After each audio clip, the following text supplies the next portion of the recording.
Nós vamos, na nossa aula de desenvolvimento de sistemas, aqui é a turma B, nós vamos falar de classe principal em Java. Então, para tal, eu vou compartilhar minha tela, para que vocês tenham acesso. Olha lá o que o Guilherme me mandou, ó. E tá aqui mandando mensagem, tá aqui mandando mensagem. Deixa o Guilherme quieto lá. Então, vamos lá. Eu vou abrir aqui um projeto, o NetBeans, e a partir do NetBeans nós vamos desenvolver um novo projeto em que, nesse começo da aula, a ênfase não vai ser fazer uma interface gráfica. A ênfase vai ser, eu vou desligar minha câmera para a gente ganhar a internet, a ênfase vai ser a gente entender o que é uma classe principal, que a aplicação, ela inicia por uma classe principal. Então, eu vou começar aqui, ó, um novo projeto Java, uma aplicação Java. O nome dela eu vou chamar de programa principal, e eu vou salvar numa determinada pasta que eu tenho aqui, que é chamada, lá dentro de 2 venha-se TS, eu vou criar aqui a pasta B para vocês, da turma B. E eu fiz a mesma coisa ontem com a turma A. Então, é que o caminho aqui está gigante, mas olha lá. Nome do projeto, programa principal. Localização do projeto, ele tem lá todo um caminho e ele vai ficar numa pasta B, né? A pasta do projeto. Então, dentro da pasta B, que eu acabei de criar, vai ser criada mais uma pasta que se chama programa principal. Então, observe o seguinte, ó, o nome do projeto e o nome da pasta onde o projeto será armazenado, eles são iguais. São o meu. O próprio NetBeans definiu isso, tanto que eu não consigo editar aqui. O que é importante, deixa eu só ligar o zoom.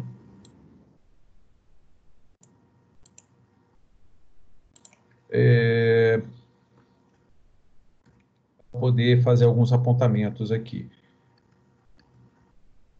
Só um pouquinho, deixa eu minimizar.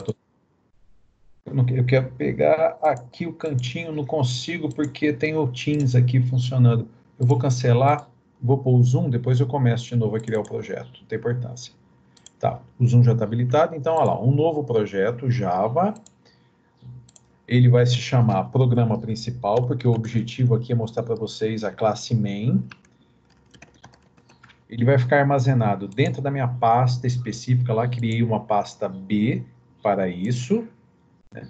E, como eu estava explicando, então dentro, todo esse daqui é o caminho da minha pasta. E dentro da pasta B, eu vou selecionar aqui e apresento aqui embaixo, ó, o nome da pasta que o NetBeans vai criar para a gente é programa principal. E esse nome é exatamente o mesmo do nome do projeto que eu coloquei aqui. Lembrando, né? Nome de projeto segue a mesma estratégia de nomes de variáveis. Não pode ter espaço, não pode começar com número, caracteres especiais como ser cedilha, acentuação, etc. e tal. Bom, o que é importantíssimo deste ponto inicial da aula? É isso aqui, ó. Então, nas aulas, se vocês pegarem a gravação das aulas da aula anterior ou das aulas anteriores, nós fizemos, na verdade, nós fizemos isso ainda nas aulas presenciais, não tem gravação. Quando nós fizemos o programa da média, da nota média e o programa do IMC, os projetos nota média e IMC, nós deixamos isso daqui desmarcado, a gente não se preocupou com isso. Então, a partir de agora, a gente vai deixar criar classe principal marcada, selecionada, tá? Então, eu vou finalizar. Antes de começar a explicar o que é classe principal, eu vou novamente fazer a associação da nomenclatura utilizada aqui, vou até fechar que a gente, da nomenclatura utilizada aqui dentro do NetBeans e das pastas que são criadas para o nosso projeto. O que eu tenho aqui são os vídeos, né, que eu estava subindo, então deixa eu voltar aqui um pouquinho, e eu vou lá na pasta onde nós acabamos de criar, essa daqui, ó, segundo vem esse DS, B, então veja só, é isso que eu quero mostrar para vocês, que a gente tem que fixar bem. Dentro da pasta B, aqui no meu disco rígido, na minha, tá no desktop, né? Mas as pastas encadeadas, foi criada uma pasta chamada Programa Principal. É o nome do projeto. Então, um projeto Java, o nome dele vai ser destacado aqui, né, junto com a xícara, e associado a ele tem uma pasta. Então, na verdade, isso daqui, armazenado no disco, é uma pasta. Quando eu expando, a gente vai encontrar pacotes de código-fonte. Quando a gente entra na pasta, nós vamos encontrar aqui, ó, a pasta. Então, dentro de programa principal, nós vamos encontrar a pasta SRC. SRC, abreviação de source, fonte, origem. Então, o que no NetBeans é apresentado como pacotes de código-fonte, na realidade é uma pasta chamada SRC. Dentro da pasta SRC, como nós selecionamos aquela opção criar classe principal, foi criado um pacote. Então, no zoom aqui a gente percebe que o ícone é diferente, né? Ele tem aqui, quando é o ícone do projeto, é o ícone do Java. Do pacote de código-fonte é uma pasta que está indicando aqui dentro que tem pacotes. E aí o nosso código-fonte vai ser formado por um ou mais pacotes. Na prática, o que isso daqui representa? Um conjunto de pastas. Programa principal é uma pasta, pacote de código-fonte é uma pasta, programa principal é uma pasta. Então, se vocês observarem aqui, eu vou dar um clique duplo aqui em cima, ó, programa principal, esse programa principal é o nome do projeto, SRC é pacotes de código-fonte, é a pasta, e a outra pasta, programa principal, é essa terceira aqui, ó. Aí, como é que isso se chama dentro do NetBeans? Pacote ou package. Dentro do pacote ou package, dentro desse pacote, programa principal, nós vamos encontrar um arquivo chamado programa principal, que é um arquivo Java. E lá no NetBeans, como é que a gente vai ver isso aqui? Dentro do programa principal, do package, olha lá, pacote do código-fonte Java do programa principal. Um arquivo, programa principal.java. Então, entender, conseguir visualizar essa organização, ela é muito importante para a gente não se perder, porque nós vamos ter que usar os imports, etc. e tal. Então, esse daqui não é porque eu chamei de programa principal que esse é o programa principal, a porta de entrada. Vendo o código aqui, eu vou apagar os comentários para tirar um pouco da poluição, né, aqui do programa. Então, onde está o programa principal? É esse aqui, ó. O public static, perdão, deixa eu colocar aqui, é o public static void main principal.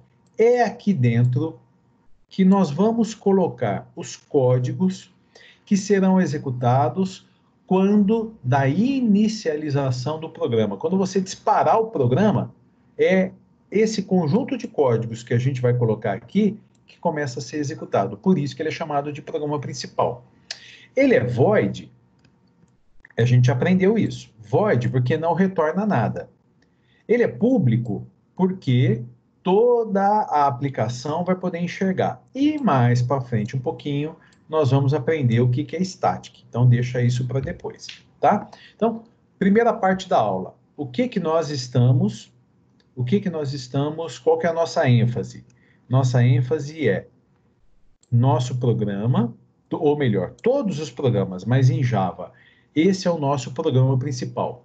É o Public Static Void Main. E eu já vou explicar o que tem aqui dentro, esse argumento string, abre e fecha colchetes, args. Então, isso daqui nós não fizemos nos exercícios passados. Tá? Nós vamos passar a fazer agora, nos passados, o nota média e o IMC. Então, nós vamos passar a fazer agora. Então, para lembrar, para relembrar, para não ficar nada pendente, eu vou fechar esse projeto, vou lá na pasta e vou excluir. E vou fazer novamente, para que todo mundo veja, memorize, está sendo gravado, mas nós vamos fazer exercício aqui na aula com isso já já. Então, eu vou lá na minha pasta, eu vou excluir, olha, lá dentro da pasta 2S, vou pegar o B aqui, ó, o programa principal, estou jogando fora. Não existe mais, foi para a lixeira. Vou deixar minimizado isso daqui. Então, vamos lá. Novamente, como é que funciona? Vou começar um novo projeto Java, uma aplicação Java. O nome vai ser Programa Principal. E esse programa principal, ele vai ser salvo dentro de uma determinada pasta. Aqui ele já caiu, né? Mas, ó, a minha pasta B. O que que vai acontecer? Dentro da pasta B, vai ser criada mais uma pasta chamada Programa Principal, que tem o mesmo nome do projeto. É isso que vai acontecer. O que que é fundamental aqui nós fazemos? Não pode esquecer, criar classe principal. Ela já vem marcada, mas se por algum motivo você começar uma nova aplicação Java, dá uma olhadinha, porque isso daqui é fundamental, tá? Então, vamos lá. Finalizar, criei a aplicação. Toda aquela organização de pastas que a gente viu, ela já está aqui, né?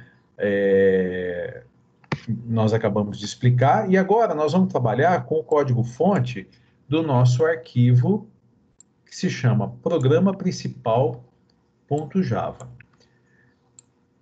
Antes da gente colocar algum conteúdo aqui, porque aqui vem as instruções, né? Aqui dentro, nós vamos colocar as nossas instruções iniciais, quer dizer, o programa principal, ele vai dar o start. Eu vou explicar para vocês o que que é esse string args aqui. Bom, o public static void main é um método, ou seja, é uma função ou é um procedimento. A gente sabe que função retorna valor, procedimento não retorna valor.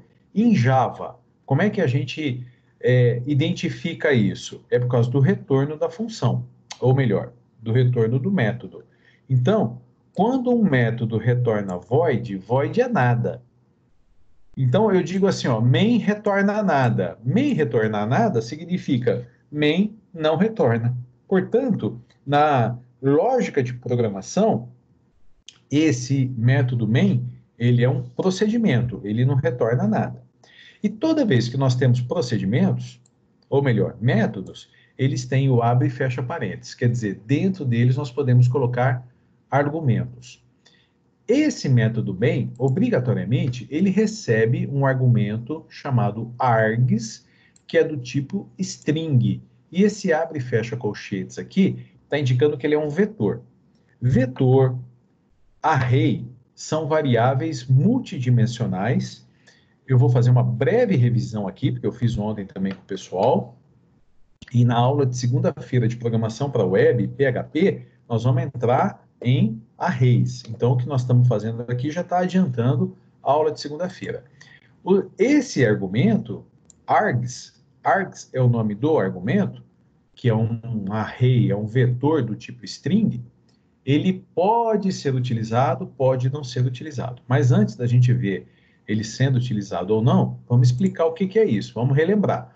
Isso é matéria de lógica de programação, normalmente ensinado no primeiro módulo, primeiro ano, mas a gente faz uma revisãozinha aqui, ó. Então, como sempre, eu vou pegar e vou representar a memória como se fosse uma área quadriculada, desse jeito aqui, ó.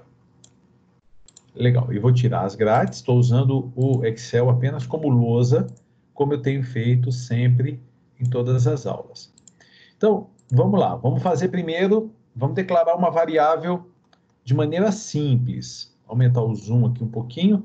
Então, em Java, como é que a gente declara uma variável? Primeiro o tipo e depois o nome. Então, quando eu digo string s, o que aconteceu? Vai lá na memória e reserva o endereço de memória para, deixa eu só centralizar, que passa a se chamar S. E quando eu digo que S recebe, é uma string, né? Recebe um determinado texto, aqui dentro, na variável S, fica armazenado o texto. Eu não vou ficar me preocupando muito com as aspas ou apóstrofo, não, porque o Excel aqui é meio chatinho com isso. Então, a gente sabe que S é do tipo texto, é do tipo string, melhor dizendo, e S recebeu um texto. Legal. Um outro exemplo, int i.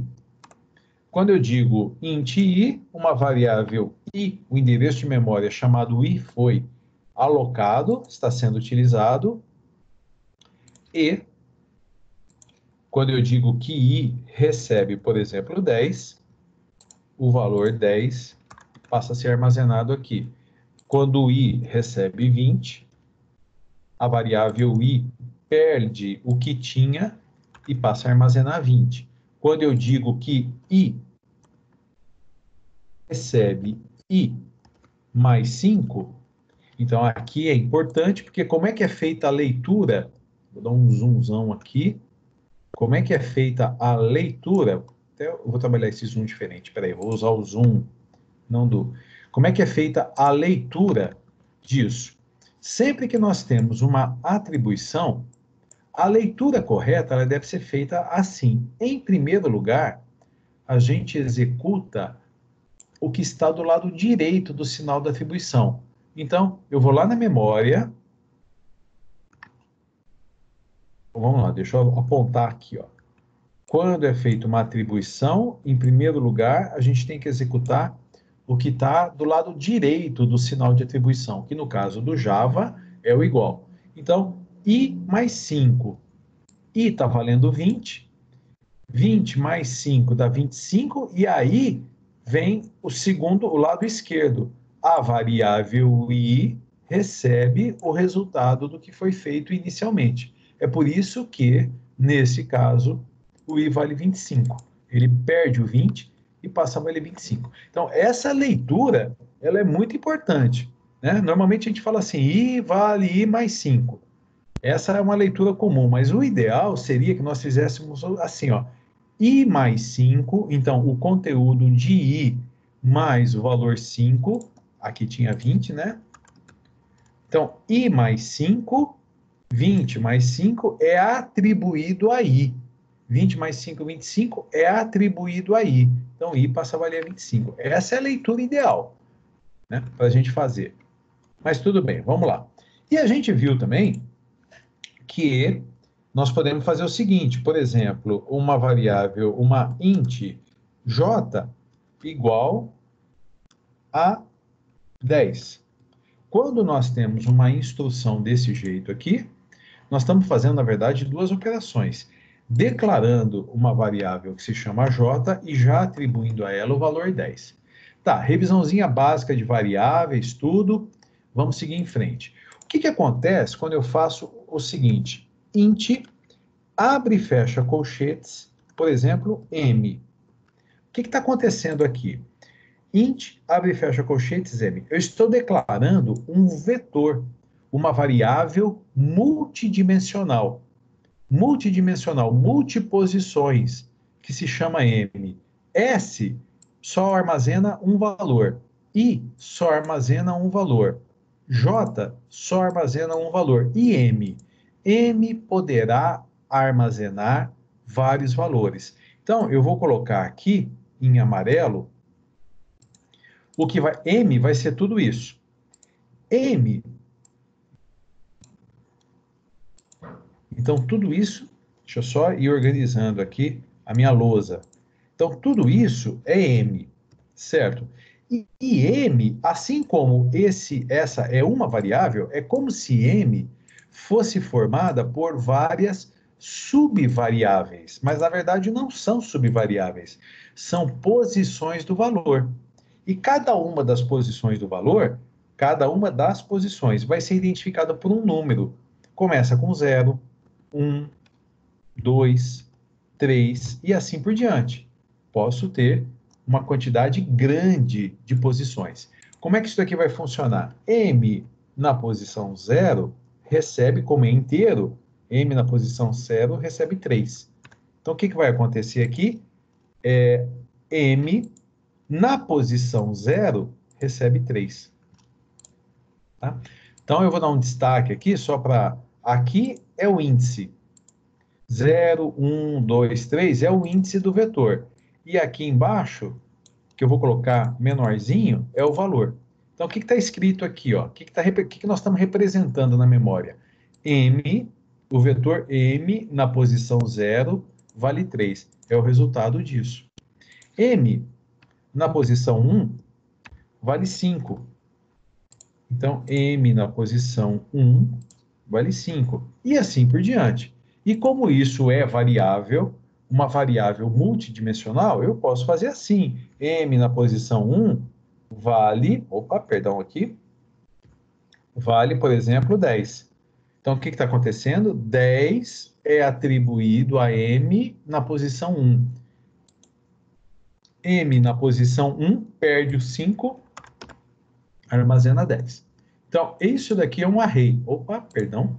Isso daqui é um array, é um vetor. No caso, ele é unidimensional.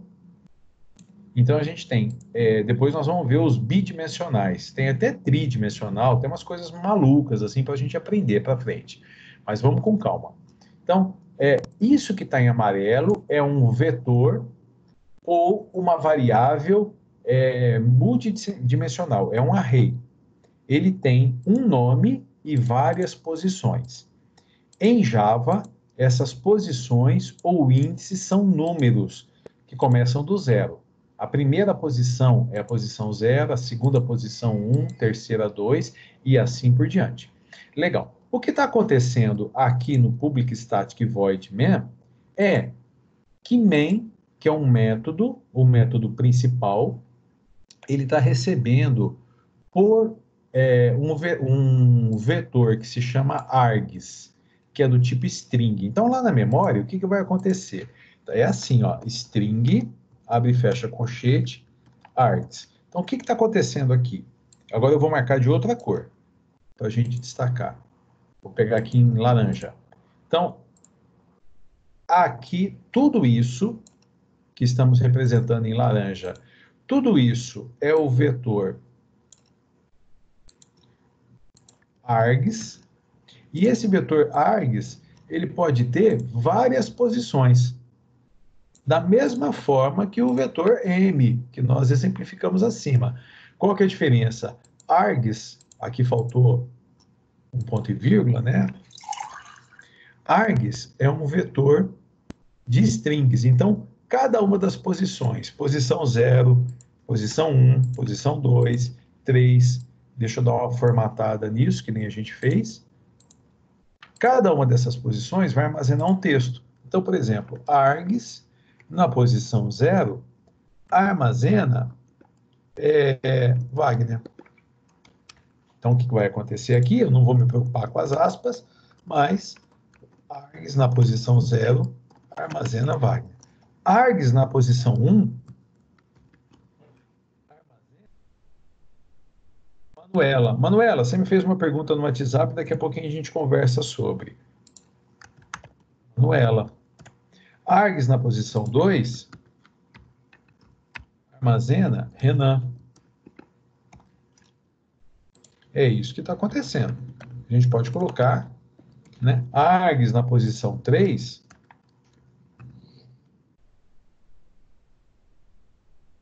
armazena Sara.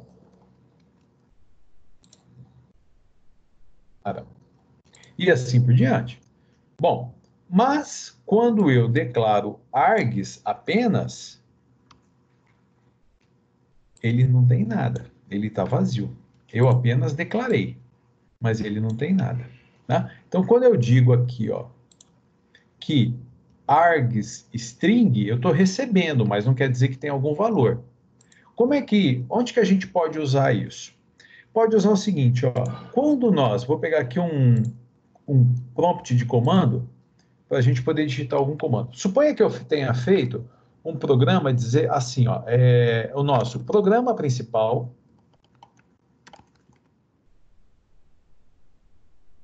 e aí eu passo, por exemplo, Wagner, e mando executar, enter. Ora, aqui vai dar errado, porque não está tudo preparado. Mas quando eu faço isso, programa principal, e passo Wagner, o que é esse? Esse é um argumento do tipo string, que o programa principal utilizaria para executar alguma coisa. É que não existe o programa, por isso que ele deu essa mensagem toda aqui. O que eu estou querendo mostrar para vocês?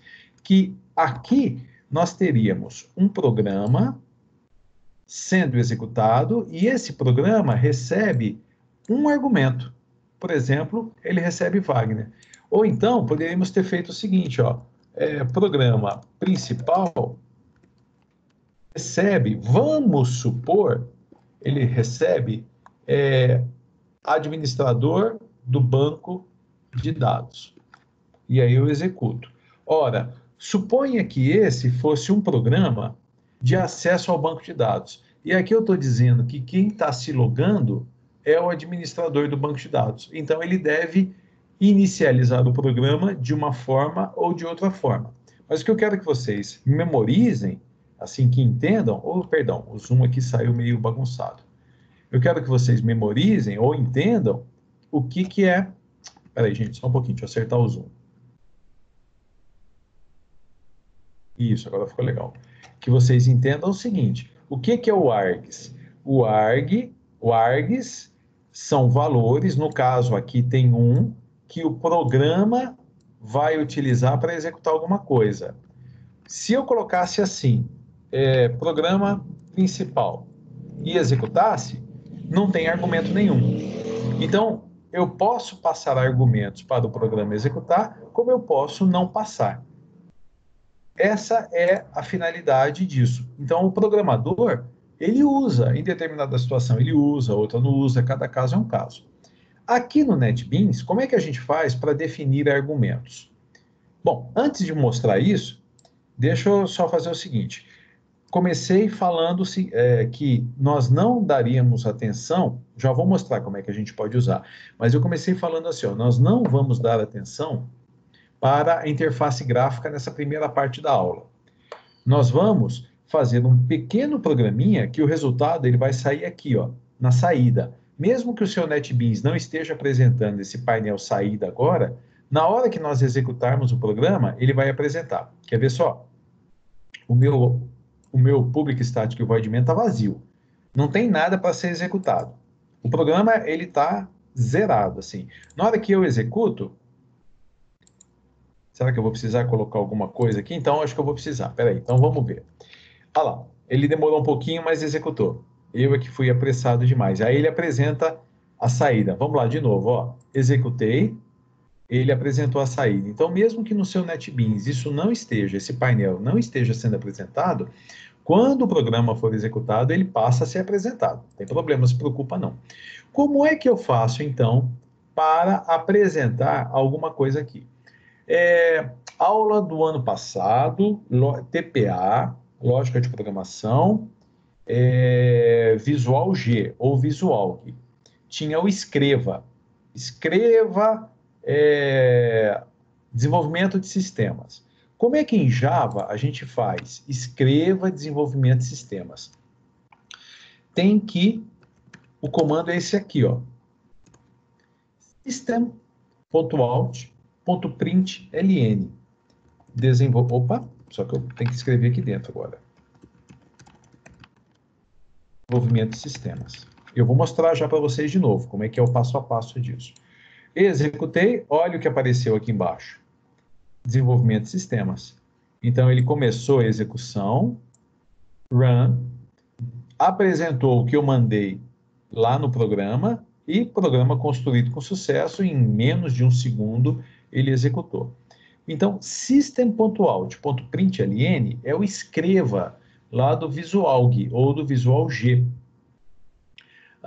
E como é que a gente faz isso? Duas formas. Ou você digita, ou tem um atalhozinho aqui que facilita muito a vida da gente. A gente escreve Salt, Ctrl, barra de espaço. E ele oferece opções. Ele fala assim, é isso que você quer? Você quer system.out.println? Aí você, sim, só dar um Enter. Ele já cai.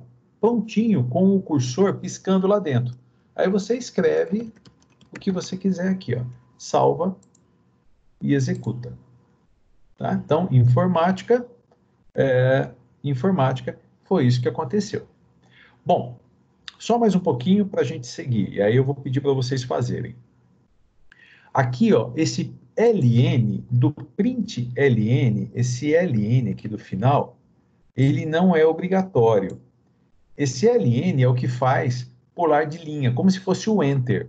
Então, para poder exemplificar, eu vou colocar aqui outra linha de comando. Ó, eu vou dar um Solt, Ctrl espaço, Enter, né? Outra linha. Vou executar. Então, deixa eu tirar o zoom, vou salvar e executar. Então, veja o que aconteceu aqui, ó. Resultado final. Ele começou a rodar e escreveu informática, pulou de linha, outra linha, pulou de linha, construído com sucesso. Então, por que ele pulou de linha daqui para cá e pulou de linha daqui para cá?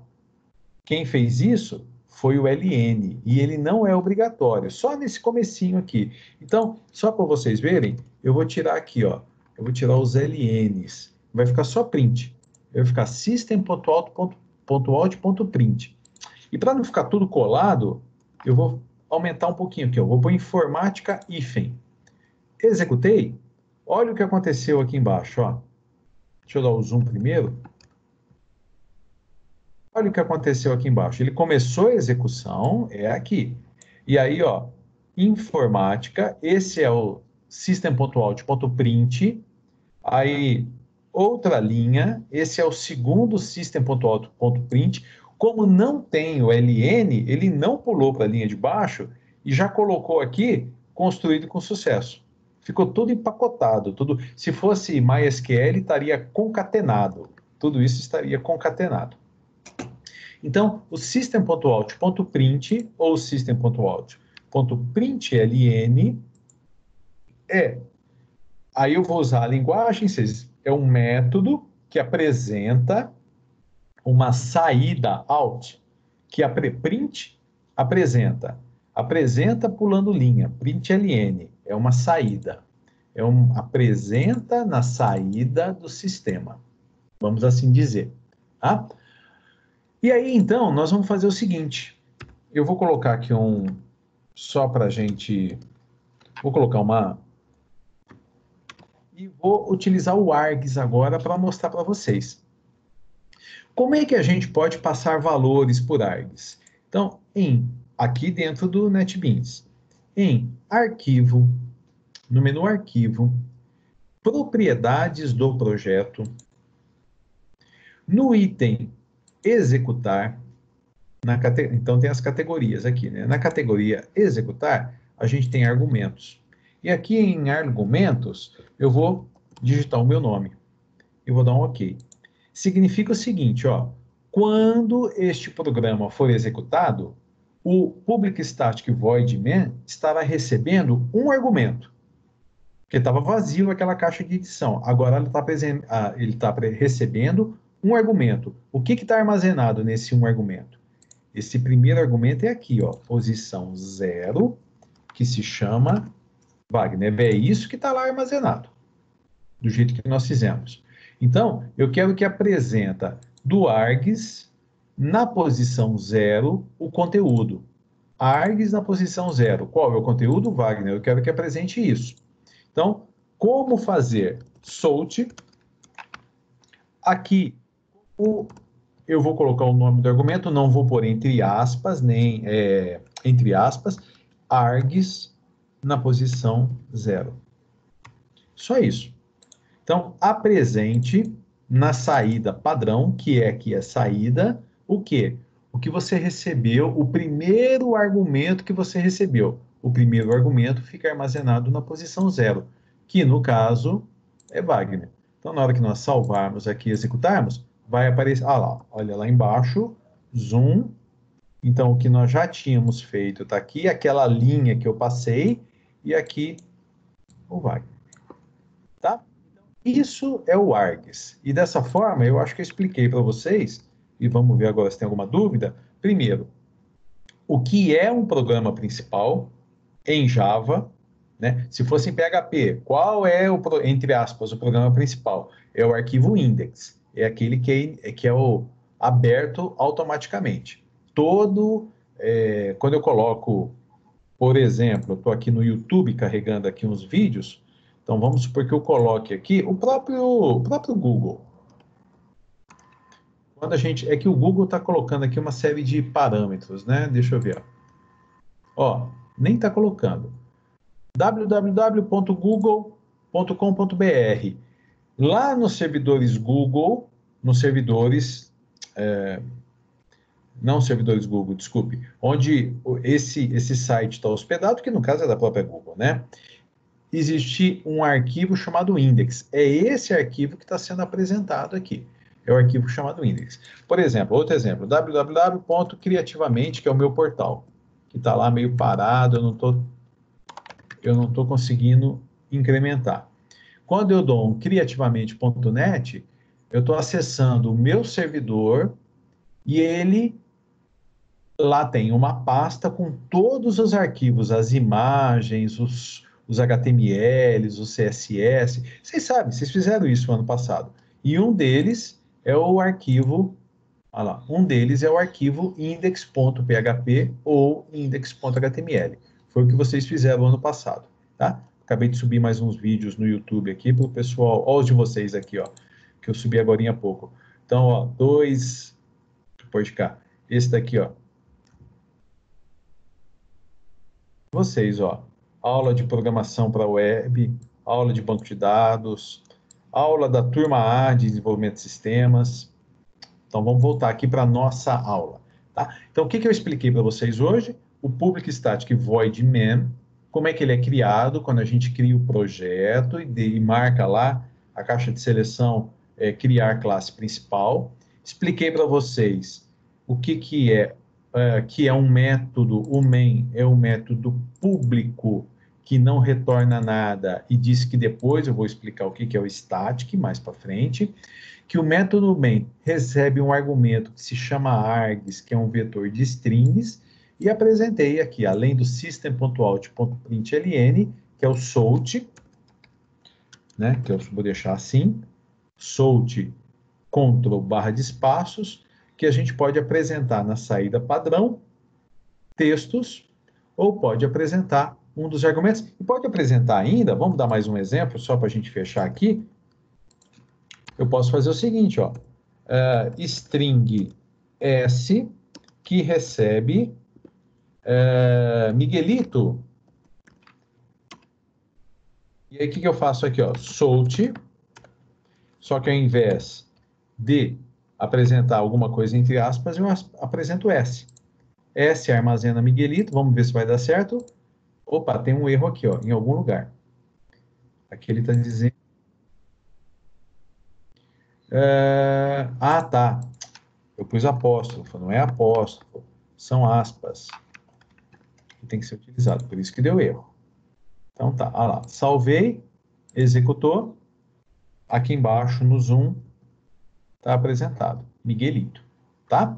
Então, o que eu quero que vocês façam agora? Antes de encerrar essa primeira videoaula, quero saber, deixa eu ver, tem uma mensagem aqui no chat, consegui voltar, professor Ricardo está assim, ele não consegue entrar, consegui voltar, beleza.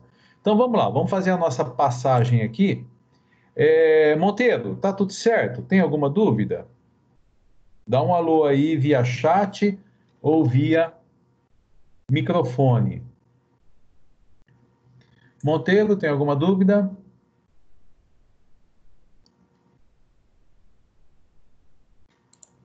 Quem que levantou a mão? Agora tem isso, né? Renan, você quer falar? Ah, eu pulei o Renan. Ah, que ele pulou para cima lá. Que interessante. Quem está pedindo a mãozinha lá? Então, peraí, ó. Monteiro, tem alguma dúvida? Deixa eu jogar o meio em campo. Legal. Deixa eu fazer a passagem lá, Renan, aguenta aí. Manuela, dúvidas? Tudo certo, senhor. Miguel.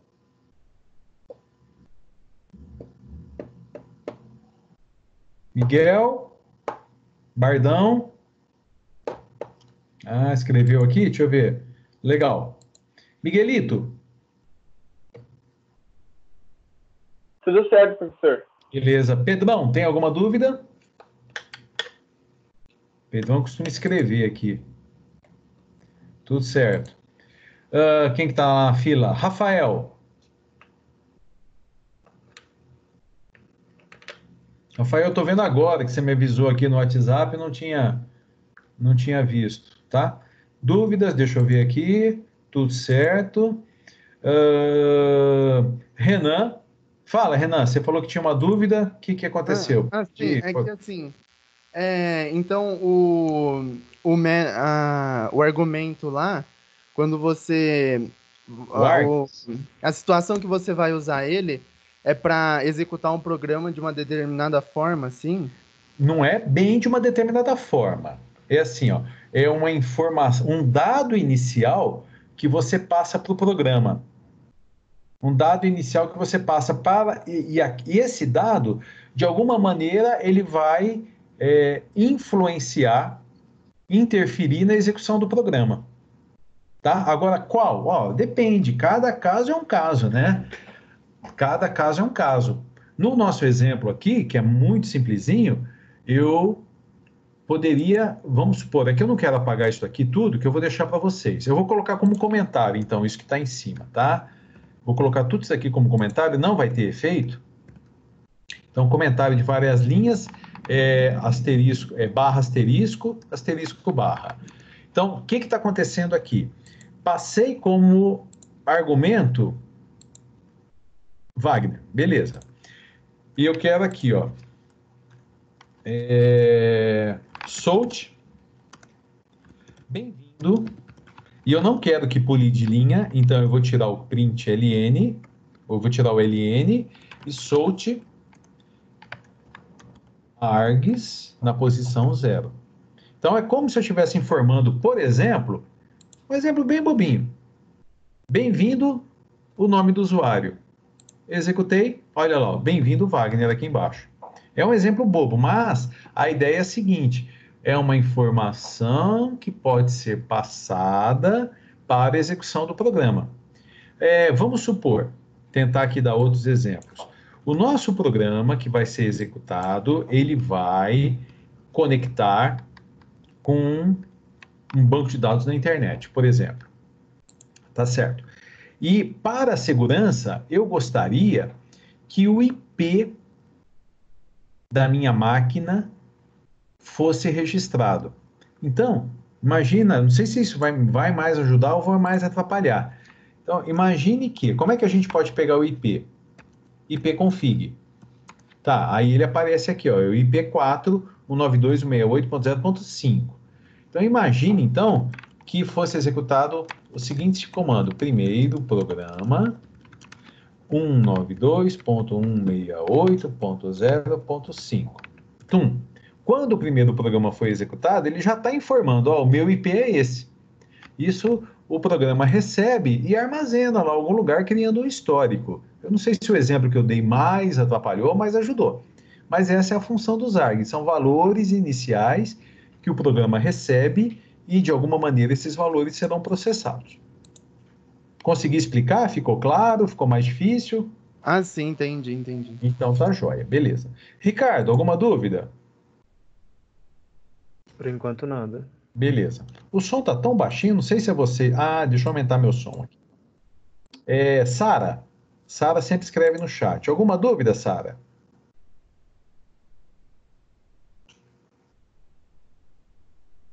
Não, não tem dúvida. Próxima, Tainá, alguma dúvida? Nenhuma dúvida, professor. Beleza. Vitor?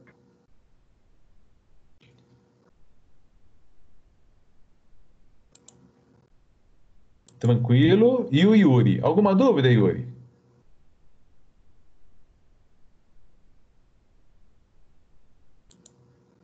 Não, tá joia. Então, agora, eu vou encerrar a gravação da primeira parte da aula.